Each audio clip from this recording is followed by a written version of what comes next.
안녕하세요. 홍콩 온누리 교회를 섬기는 문영재 목사입니다. 예수님께서 부활하셨습니다. 예수님은 나의 죄악을 짊어지시고 십자가에서 죽으셨으나 죽음을 이기시고 부활하셨습니다. 예수님의 부활의 목적은 무엇이었을까요? 저와 여러분에게 새 생명을 주시기 위함입니다. 죄와 허물로 인해 죽을 수밖에 없는 죄인이지만 예수님께서 부활하심으로 우리에게 새 생명을 주셨습니다. 한 해가 지나고 마지막 주일을 맞이했습니다. 한 해를 돌아보니 모든 순간이 은혜였음을 깨닫습니다. 지금 옆에 계신 예수님과 대화하며 예수님께 감사함으로 주어진 길을 기쁨으로 걸어가는 저와 여러분의 삶이길 소망합니다. 오늘 우리에게 주신 말씀 요한계시록 21장 22절에서 27절까지의 말씀입니다. 요한계시록 21장 22절에서 27절 말씀입니다. 성 안에서 내가 성전을 보지 못하였으니 이는 주 하나님 곧 전능하신 이와 및 어린 양이 그 성전이심이라. 그 성은 해나 달의 비침이 쓸데없으니 이는 하나님의 영광이 비치고 어린 양이 그 등불이 되심이라. 만국이 그 빛 가운데로 다니고 땅의 왕들이 자기 영광을 가지고 그리로 들어가리라. 낮에 성문들을 도무지 닫지 아니하리니 거기에는 밤이 없음이라. 사람들이 만국의 영광과 존귀를 가지고 그리로 들어가겠고 무엇이든지 속된 것이나 가증한 일 또는 거짓말하는 자는 결코 그리로 들어가지 못하되 오직 어린 양의 생명책에 기록된 자들만 들어가리라. 당시 1세기 성도들은 로마의 식민 통치 아래 핍박받았습니다. 로마 황제는 자신을 숭배하게 했고 이를 행하지 않는 성도들을 잔인하게 괴롭힙니다. 초대교회 성도들은 신앙을 지키다 잡히면 원형 경기장에 넣어 맹수의 밥이 되었고 또 감옥에 가두어 잔인하게 죽였습니다. 성도들은 고통 속에 기도하며 믿음의 길을 묵묵히 걸어갑니다. 사도들도 외외는 아니었습니다. 요한은 복음을 전하다 반모섬으로 보내집니다. 그리고 성령의 감동으로 7교회를 향해 편지를 보냅니다. 그것이 요한계시록입니다. 하나님께서 요한에게 환상을 보여주시고 새 예루살렘을 소망하게 하십니다. 요한계시록에 기록된 새 예루살렘의 아름답고 영광스러운 모습, 이 모습은 성도들에게 위로와 소망이 됩니다. 요한계시록에서 말씀하시는 새 예루살렘의 모습은 어떠한가? 22절에서 23절 말씀입니다. 성 안에서 내가 성전을 보지 못하였으니 이는 주 하나님 곧 전능하신 이와 및 어린 양이 그 성전이심이라. 그 성은 해나 달의 비침이 쓸데없으니 이는 하나님의 영광이 비치고 어린 양의 그 등불이 되심이라. 새 예루살렘 안에 성전이 없습니다. 그 이유가 무엇인가? 하나님과 어린 양 예수님이 성전 되시기 때문입니다. 이 땅에서의 성전은 하나님의 임재를 상징합니다. 그러나 새 예루살렘은 하나님이 거하시기에 성전이 필요 없습니다. 23절 말씀을 보면 새 예루살렘에는 해와 달도 필요하지 않습니다. 하나님의 영광이 밝게 비치기 때문입니다. 하나님의 영광과 어린 양 예수 그리스도의 영광이 등불이 되셔서 성 안을 비추어 주십니다. 이 말씀을 묵상하면서 성 안을 비추는 그 빛이 얼마나 강력할까 상상해 보았습니다. 그 찬란한 영광의 빛 앞에 나아가는 나의 모습을 생각해 봅니다. 하나님의 영광이 비추일 때 이 땅에서 움켜쥐려 했던 그 모든 것이 아무것도 아님을 깨닫습니다. 나는 무엇을 바라보며 무엇을 따라 살아가야 하겠는가? 성도는 평생 신앙의 신호등을 따라 살아갑니다. 하나님께서 가라시면 가고 멈추라 말씀하시면 멈추고 좌회전하라면 좌회전해야 하겠습니다. 그래야 성도가 하나님의 뜻을 따라 살아갈 수가 있습니다.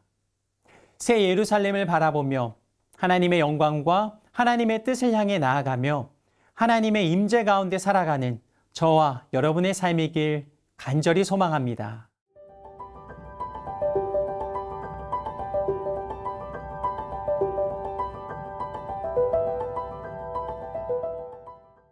24절에서 26절까지의 말씀을 봅니다. 만국이 그 빛 가운데로 다니고 땅의 왕들이 자기 영광을 가지고 그리로 들어가리라. 낮의 성문들을 도무지 닫지 아니하리니 거기에는 밤이 없음이라. 사람들이 만국의 영광과 존귀를 가지고 그리로 들어가겠고. 땅의 왕들이 자기 영광을 가지고 새 예루살렘으로 들어갑니다. 새 예루살렘에는 위험의 요소가 없습니다. 그러기에 성문을 닫을 필요가 없습니다. 모든 이가 하나님께 영광을 올려드립니다. 이 땅을 살아가는 동안 이 은혜를 누리는 그 자리가 바로 예배의 자리입니다. 전심으로 예배드릴 때 모든 어두움이 떠나가며 하늘의 기쁨을 누립니다. 온전히 주님을 경배하며 예배드릴 때 하나님의 임재를 경험합니다. 새 예루살렘에서 하나님과 동행하며 기뻐하는 감격을 우리가 드리는 예배를 통해 누리실 수 있습니다. 요한계시록 21장 27절 말씀입니다. 무엇이든지 속된 것이나 가증한 일 또는 거짓말하는 자는 결코 그리로 들어가지 못하되 오직 어린 양의 생명책에 기록된 자들만 들어가리라. 새 예루살렘은 하나님이 거하시는 거룩한 성전입니다. 말씀을 보면 가증한 일을 하는 자와 또 거짓말하는 자는 들어갈 수가 없습니다. 생명책에 기록되지 못한 자는 불 속에 던져집니다. 그러나 어린 양의 생명책에 기록된 자는 새 예루살렘에 들어갑니다. 말씀을 묵상하며 이 어릴 적에 기도했던 기억이 났습니다. 하나님의 생명책에 나의 이름과 또 가족들의 이름이 기록되게 해주세요. 정말 간절히 기도했습니다. 이 말씀을 준비하면서 혼탁한 세대 가운데 내가 계속해서 드릴 기도이구나 라는 것을 깨닫습니다. 생명책에 내가 어떤 인생을 살아왔는지 자세히 기록됩니다. 나의 삶을 돌아보며 하나님 앞에 부끄러운 모습, 이 모습을 회개하고 또 하나님의 생명책에 하나님이 기뻐하시는 일들만 기록되기를 간절히 기도드립니다. 이 사도 요한이 복음을 전하다 반모섬에 유배됩니다. 함께하던 다른 제자들은 순교를 당합니다. 이 사도 요한은 홀로 남겨졌습니다. 그의 마음은 어떠했을까요? 자신과 함께 복음을 전하던 제자들이 순교당했고 또 홀로 남겨진 사도 요한의 마음, 이 마음이 정말 상상이 안 됩니다. 사도 요한이 이곳에서 지내며 이길 수 있는 힘, 그것은 무엇일까? 오직 하나님의 임재입니다.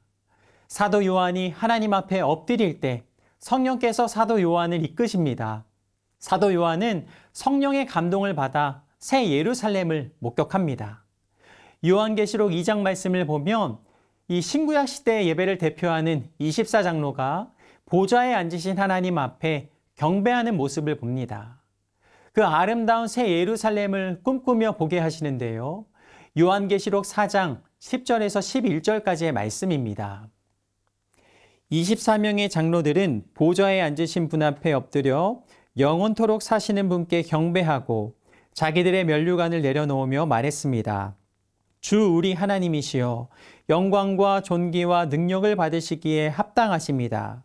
주께서 만물을 창조하셨고 주의 기쁘신 뜻으로 인해 만물이 존재했고 또 창조됐습니다.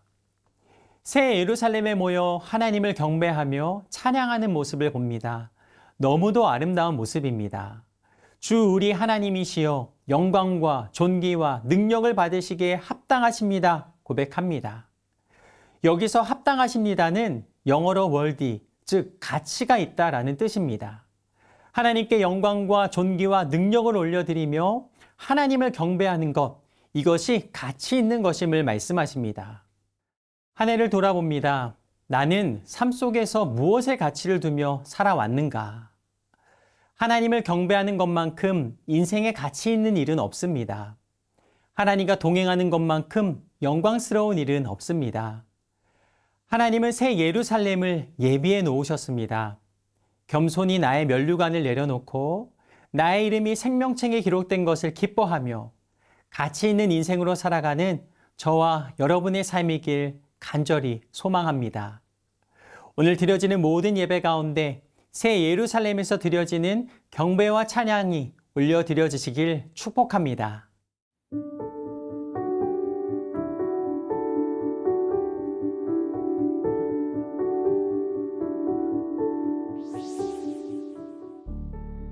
마라나타, 다시 오실 주님을 기다립니다. 새하늘과 새 예루살렘을 꿈꾸며 살아가는 소중한 삶을 살게 하여 주옵소서. 하나님 영광으로 가득한 새 예루살렘을 바라보며 눈부시게 변화될 모습을 생각해 봅니다.